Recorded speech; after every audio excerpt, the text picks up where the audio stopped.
Good morning to all of you. Myself Madhu Trivedi. Now we will discuss about geography. तो आज हम यहाँ पे geography में बात करेंगे about the perspective of weathering. तो हम weathering के बारे में हमारा टॉपिक चल रहा था। तो weathering हमने समझा था कि रॉक्स जब ब्रेक हो जाती हैं और एक ही जगह पे रहती हैं, स्टैटिक पोजीशन में रहती हैं, तो उसी को हम क्या कहते हैं, वेदरिंग कहते हैं। मतलब जो रॉक्स टूट जाती हैं उस प्रोसेस को हम क्या कहते हैं, उस प्रोसेस को हम कहते हैं वेदरिंग। और जब उसे हटा दिया जाए अपने पर्टिकुलर प्लेस से तो उसी को इरोजन कहते हैं। तो वेदरिंग क्या होता है, ये एक्सोजेनिक प्रोसेस में हमने पढ़ा था। तो आज हम देखेंगे टाइप्स ऑफ वेदरिंग। तो हम टाइप्स ऑफ वेदरिंग में आज डिस्कशन करने वाले हैं। तो आज हम टाइप्स ऑफ वेदरिंग में ये डिस्कशन करेंगे about the chemical process of weathering. तो 3 टाइप्स होते हैं वेदरिंग के। पहला टाइप कौन सा है, तो अगर हम यहाँ पे देखें तो 3 टाइप्स हैं वेदरिंग के। पहला टाइप है फिजिकल, फिर है केमिकल, फिर है बायोटिक, यानी कि बायोलॉजिकल वेदरिंग भी होती है। बायोलॉजिकल वेदरिंग जैसे कि चूहे वगैरह ने काट दिया रॉक्स को, जैसे अर्थवॉर्म होते हैं, वो क्या करते हैं, रॉक्स में जा सकते हैं। मतलब अर्थवॉर्म वगैरह होते हैं, वो सॉइल में हम देखते हैं कि गड्ढे वगैरह कर देते हैं। तो बहुत सारी चीज़ें ऐसी होती हैं जो कि क्या करती हैं, बड़ी बड़ी रॉक्स, बड़े बड़े पत्थर में कभी कभी बायोलॉजिकली, मतलब कहने का ये है कि बहुत सारे एनिमल्स क्या करते हैं, वेदरिंग कर देते हैं, उन्हें तोड़ देते हैं और वो स्टैटिक पोजीशन में वहीं पे बहुत समय तक की रहते हैं, जिनसे क्या होता है, सॉइल बनती है, मिट्टी बनती है। तो वो हम अगले अगले हम पर्सपेक्ट में पढ़ने वाले हैं। लेकिन यहाँ पे जो हम डिस्कशन करेंगे वो हम आज डिस्कशन करने वाले हैं अबाउट द केमिकल वेदरिंग। तो हम आज का हमारा ये टॉपिक रहेगा, क्योंकि ये टॉपिक छोटा है केमिकल वेदरिंग, तो हम यहाँ पे आज इसी से स्टार्ट करते हैं। केमिकल वेदरिंग क्या होता है, तो अगर हम यहाँ पे कहें इट इज़ ड्यू टू और भी कार्बोनेशन, ऑक्सीडेशन या हाइड्रेशन या डिसोल्यूशन एक्स्ट्रा। कहने का ये मतलब है जो कि केमिस्ट्री से रिलेटेड है, तो फिर क्या हो सकता है, ऑक्सीडेशन, डिसोल्यूशन, हाइड्रेशन या सॉल्यूशन या ऑक्सीडेशन, यही सारे तो कारण हो सकते हैं वेदरिंग के। मतलब जो रॉक है उसके टूटने के कारण यहाँ पे क्या हो सकते हैं, यही तो हो सकते हैं ना रीजंस। अब हम समझते हैं एक एक करके कि ये कारण कैसे हैं, इनसे कैसे टूट सकती है रॉक्स। तो हम अगर देखें यहाँ पे ऑक्सीडेशन, तो ऑक्सीडेशन में हम अगर देखें तो क्या होता है, रस्टिंग टेक प्लेस, जंग लगना। ऑक्सीडेशन मतलब जैसे कि क्या हो जाए ना, जंग लगना। तो यहाँ पे रस्टिंग हो सकती है ऑक्सीडेशन में। मतलब क्या हुआ, ऑक्सीडेशन जैसे कि लोहे वगैरह में जंग लग जाती है, तो ऐसे ही रॉक्स में भी रस्टिंग होती है। तो ड्यू टू रस्टिंग क्या हो सकता है, ये ऑक्सीडेशन के अंतर्गत आता है। जब क्या होता है, अगर हम देखें तो ड्यू टू ऑक्सीजन, हम लोहे में जंग देखते हैं अक्सर। तो क्या होता है, ऐसी रॉक्स में भी रस्टिंग होती है ड्यू टू ऑक्सीडेशन, जिसकी वजह से क्या होता है, रॉक्स कमज़ोर हो जाती हैं और वो टूट जाती हैं। एक होता है कारण कार्बोनेशन, ये भी केमिस्ट्री से रिलेटेड है। कार्बोनेशन, इसमें क्या होता है, कैल्शियम। कैल्शियम अब है क्या, कैल्शियम क्या होता है, तो कैल्शियम एक तरीके की रॉक है। तो क्या होगा यहाँ पे, calcium dissolve and become limestone. Calcium क्या होगा, अब देखिए समझिएगा, यहाँ पे हर वर्ड को मैं यहाँ पे नोट डाउन नहीं कर सकता, लेकिन मैं समझा सकता हूँ, समझिए। यहाँ पे ये कहने का मतलब है कार्बोनेशन। तो कार्बोनेशन, कैल्शियम क्या है, एक तरीके की रॉक है। कैल्शियम क्या है, एक तरीके की रॉक है।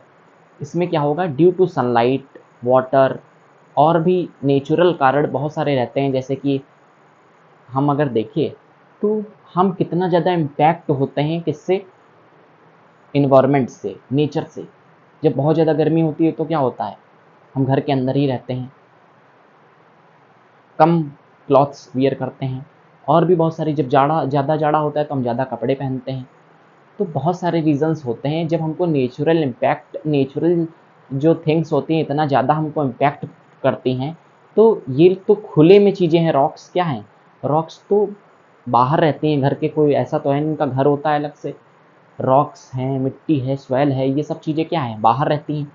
तभी हम देखते हैं अक्सर रॉक्स के ऊपर क्या मिलती है, काई जमी हुई मिलती है। वो क्या है, वो बायोलॉजिकल वेदरिंग ऐसे हो जाती है रॉक्स की। बहुत समय तक की उनके ऊपर अगर काई जमी रहेगी तो क्या होगा, रॉक्स के ऊपर वो टूट जाएंगी एक समय आने के बाद। लेकिन क्योंकि रॉक्स हैं, काफ़ी मजबूत होती हैं, तो क्या होता है, it takes a long time, ज़्यादा लंबे समय में क्या होता है वो टूटती हैं। तो calcium due to sunlight and water क्या होगा, डिजॉल्व होने लगेगी, टूटने लगेगी, और क्या होगा यहाँ पे, और वो लाइमस्टोन बह जाएगी। कैल्शियम रॉक जो होगी वो पूरी बह जाएगी और क्या बनाएगी, लाइमस्टोन। अब कैल्शियम रॉक की क्या हुई, वेदरिंग हुई ड्यू टू सनलाइट, वाटर और ड्यू टू एटमॉस्फेरिक।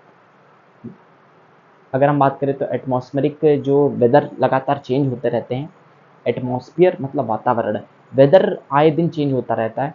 तो अगर हम यहाँ पे बात करें, बहुत सारी वेदरिक कंडीशंस होती हैं, आगे हम पढ़ेंगे उन कंडीशंस के बारे में। तो वेदर का जो इम्पैक्ट होता है वो बहुत ज़्यादा होता है।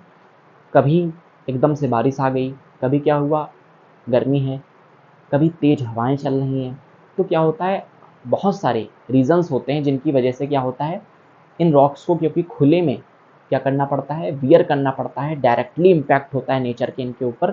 तो क्या होता है, कैल्शियम रॉक जो होगी यहाँ पे वो बह जाएगी और क्या बनाएगी, लैमस्टोन। तो ये हो गया कार्बोनेशन, इसे हम कहेंगे कार्बोनेशन, इसका ये एग्जाम्पल है कार्बोनेशन का।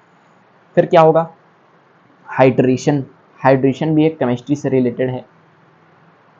तो हाइड्रेशन जब आपने केमिस्ट्री में पढ़ा होगा, देखिए समझते हैं क्या होता है। व्हेन वाटर, हाइड्रेशन मतलब क्या हुआ, हाइड्रेशन यहाँ पे वाटर क्या है, सल्यूट है, सल्यूट। और जो वाटर है यहाँ पे, when water on rock and due to absorb water expansion and contraction, ऐसे हम नहीं समझाते, डायरेक्टली समझिए। हाँ, अगर हम सल्यूट और सॉल्वेंट को लेकर के समझाएंगे इस हाइड्रेशन में तो क्या होगा, आपको अच्छे से नहीं समझ में आएगा। तो हम डायरेक्टली समझते हैं क्या होता है यहाँ पे। मान लेते हैं कि हाइड्रेशन में क्या होगा, कि मान लेते हैं किसी रॉक के ऊपर किसी ने पानी डाल दिया। अब वो बहुत लंबे समय तक की वो पानी उसके ऊपर पड़ा हुआ है। कुछ पानी बह जाएगा, कुछ पानी क्या होगा, एब्जॉर्ब कर लेगी रॉक। अगर लंबे समय तक की वो उसके अंदर प्रेजेंट रहता है रॉक के, तो क्या होगा, कॉन्ट्रैक्शन और एक्सपेंशन होगा। कहने का मतलब आप ऐसे ज़्यादा अच्छे से समझ सकते हैं, एक लकड़ी का टुकड़ा लीजिए और पानी में डाल दीजिए, क्या होता है, वो लकड़ी फूलने लगती है। तो क्या हो रहा है, उसमें एक्सपेंशन हो रहा है, कॉन्ट्रैक्शन हो रहा है, वो लकड़ी क्या हो रही है, फूल रही, कमज़ोर हो रही है अंदर से। ऐसे ही रॉक्स के साथ होता है, due to expansion and contraction क्या होगा, वो एक्सपेंड करेगी, सिकुड़ जाएगी रॉक जो भी होगी, क्योंकि उसने वाटर को एब्जॉर्ब कर रखा है। जब हो सकता है हाँ रेनफॉल हुई तो क्या हुआ, वाटर एब्जॉर्ब हो गया रॉक में, जिसकी वजह से क्या होगा, अब वो कॉन्ट्रैक्शन और एक्सपेंशन यानी कि सिकुड़ने और एक्सपेंड करने यानी कि एक्सपेंशन से क्या होगा, जैसे कि लकड़ी में होता है, जब उसको पानी में डाल दे तो क्या होता है, कभी कभी लकड़ी एक्सपेंशन मतलब फूल जाती है थोड़ी। तो ऐसी एक्सपेंशन और कॉन्ट्रैक्शन की वजह से क्या होगा यहाँ पे, जब हम अगर उसके ऊपर पानी पड़ेगा रॉक के ऊपर तो क्या होगा, इसी को हम कहेंगे हाइड्रेशन। वेदरिंग हो जाएगी, रॉक कमज़ोर हो जाएगी और वो एक ना एक दिन टूट जाएगी। फिर क्या हो सकता है, फिर एक कारण हो सकता है केमिस्ट्री से ही रिलेटेड, ये भी है, केमिकल वेदरिंग में ये भी आ सकता है, डिसोल्यूशन। तो डिसोल्यूशन में क्या होता है, here rocks as solute, rock क्या है, सल्यूट हैं, और डिजॉल्व इन वाटर, रॉक क्या हो रही हैं, वाटर में घुल रही हैं। जैसे कि, अरे कहने का ये मतलब है, डिसोल्यूशन मतलब केवल इतना सा होता है, जैसे कि अगर आप देखें तो जो सॉल्ट होता है, तो सॉल्ट भी क्या है, एक तरीके की रॉक ही तो है। तो अगर हम यहाँ पे देखें तो सिलिकॉन, मैग्नीशियम, पोटेशियम, ये सब क्या होते हैं, जब इन्हें वाटर में डाला जाता है तो ये घुल जाते हैं। तो क्या हुआ, सिलिकॉन, मैग्नीशियम, पोटेशियम, ये सब एक तरीके की रॉक थे, लेकिन क्या हुआ, ये सब जा कर के घुल गए। तो क्या हुआ, इनमें वेदरिंग हुई, ये सब क्या हुआ, टूट गए ना वाटर के अंदर जा कर के। बस इसी को क्या कहते हैं, डिसोल्यूशन। तो ये कुछ केमिकल वेदरिंग के प्रोस्पेक्ट हैं। इस तरह से क्या हो सकता है, केमिकल वेदरिंग हो सकती है, जो रॉक्स हैं वो टूट सकती हैं इन कुछ केमिकल रीजंस की वजह से। तो आप इन्हें इंक्लूड कर सकते हैं अपने नोट्स में। फिर हम आगे डिस्कशन करेंगे about the physical weathering of rocks. Now please take a screenshot. Thank you.